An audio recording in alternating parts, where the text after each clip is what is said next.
Hello বন্ধুরা, সবাইকে welcome আমার মিনি ব্লগে। সকালবেলা 8টার সময় ঘুম থেকে উঠে মা ফুল তুলে নিয়েছে। তারপর আর কি আমি উঠোনটা ঝাঁট দিয়ে নিলাম।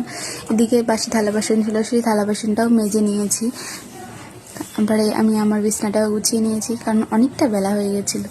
তারপরে আমি ঘর দৌড়টা ভালো করে ঝাঁট দিয়ে নিলাম, কারণ এটা তোমাকে করতে হবে। আমার এখন কাজ শেষ। এখন আমি বিরাজটা নিয়ে একটু বাইরে গেছি। বাইরে সবাই বলছে তুই এখন বিরাজ করতে পারছিস? তারপর দেখছি যে মাছ চলে এসেছে।